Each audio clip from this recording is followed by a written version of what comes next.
Box অফিসে ঝড় তুলছে বিক্রান্ত মেসি অভিনীত দ্য সাবরমতি রিপোর্ট। সোশ্যাল মিডিয়ায় মুভির দেদার প্রশংসা প্রধানমন্ত্রী ও কেন্দ্রীয় স্বরাষ্ট্রমন্ত্রীর। 2002-এর 27শে ফেব্রুয়ারি ঠিক কি হয়েছিল? সত্য সিনেমায় ফুটে উঠতেই দানা বেঁধেছে বিতর্ক।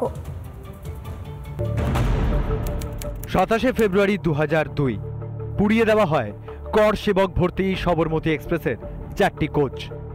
সিনেমায় সত্য তুলে ধরায় সোশ্যাল মিডিয়ায় প্রশংসা করেছেন প্রধানমন্ত্রী নরেন্দ্র মোদী। লেখেন, অবশেষে সত্য প্রকাশ্যে, সাধারণ মানুষ সত্যটা জানতে পারে, সেই ভাবনা থেকেই ছবিটি তুলে ধরা হয়েছে। সত্য বেশি দিন চাপা থাকে না, সত্য প্রকাশ্যে আসেই।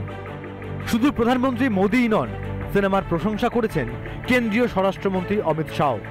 এতগুলো বছর পার, এখনো স্বজন হারাদের মনে সেই স্মৃতি দগদগে। সবরমতী এক্সপ্রেসের S6 কামরায় হামলা প্রায় 3000 উত্তেজিত জনতার। আগুন জ্বালিয়ে দেওয়া হয় 4টি কামরায়। ঝলসে মৃত্যু হয় 59 জনেরও বেশি। মৃত্যু হয় 27 জন মহিলার, মৃত্যু হয় 10 শিশুর, গুরুতর জখম হয় প্রায় 48 জন। ওই সময় গুজরাটের মুখ্যমন্ত্রী ছিলেন নরেন্দ্র মোদী। সবরমতীতে হামলার পরেই গুজরাটে ভয়ঙ্কর গোষ্ঠী সংঘর্ষ শুরু হয়। দাঙ্গার দায় মোদীর ঘাড়ে চাপায় বিরোধীরা।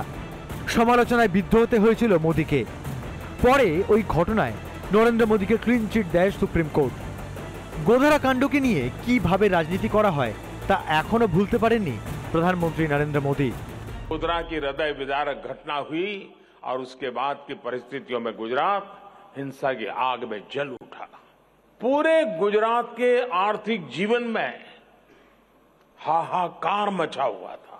ऐसे विकट हाल की शायद किसी ने कल्पना की होगी। मुख्यमंत्री के तौर पर भले उस समय मेरे पास ज्यादा अनुभव नहीं था, लेकिन मेरा गुजरात पर,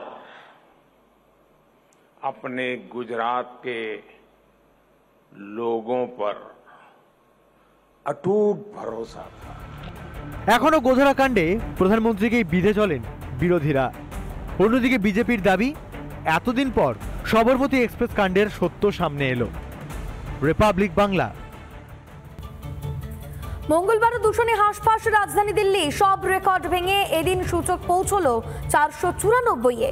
দূষণ নিয়ন্ত্রণে এবার কৃত্রিম বৃষ্টির দাবি করে প্রধানমন্ত্রীকে চিঠি দিলেন দিল্লির পরিবেশ দূষণ মন্ত্রী এবং দূষণ নিয়ে সব রাজ্যের মুখ্য সচিবদের চিঠি দিয়ে সতর্ক করল উদ্বিগ্ন কেন্দ্রীয় সরকার।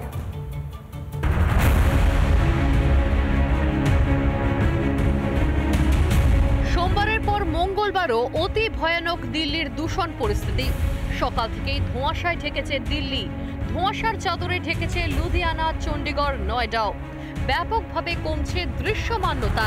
এদিনই মরশুমের সর্বোচ্চ মাত্রায় পৌঁছে গিয়েছে দূষণের মাত্রা। পরিস্থিতি নিয়ন্ত্রণে আনতে জারি করা হয়েছে গ্র্যাপ 4। দিল্লিতে সোমবার দূষণের সর্বোচ্চ সূচক বা AQI ছিল 485।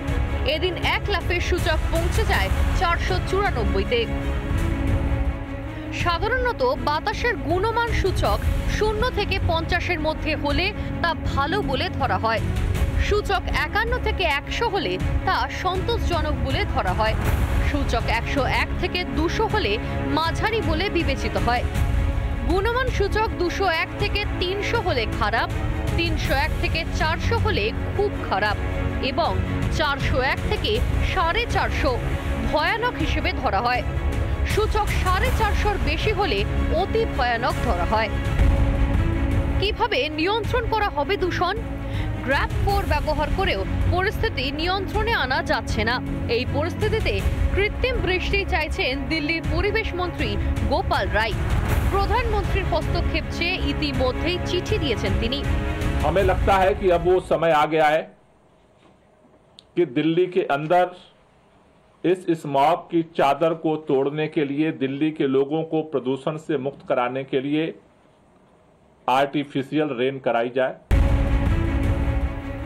দিল্লির বাতাসে বিষ, কতটা নিরাপদ আমাদের শহর কলকাতা ও এই রাজ্যের শিল্পাঞ্চলগুলি?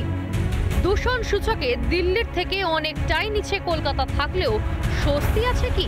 খুব একটা কম নয়। দিল্লি 500 রিচ করেছে, কলকাতার আবার কোনো কোনো জায়গায় 400তেও রিচ করছে শিল্পাঞ্চলগুলিতে। ওয়েস্টার্ন সাইডে ঘুষুরি আছে, ইভিন জাতীয় উদ্যান আছে, বোটানিক্যাল গার্ডেন, সেখানে দূষণ মাত্রা প্রায় 300-র কাছাকাছি চলে গেছে। কলকাতার দূষণ নিয়ন্ত্রণে আছে বলেই দাবি মেয়রেরও।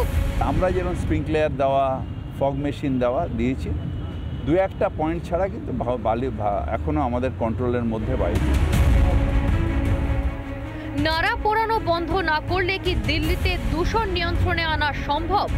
কেন পড়শি রাজ্যগুলির সঙ্গে নাড়া পোড়ানো নিয়ে কথা বলতে এত সংকোচ দিল্লির আপ সরকারের? রিপাবলিক বাংলা।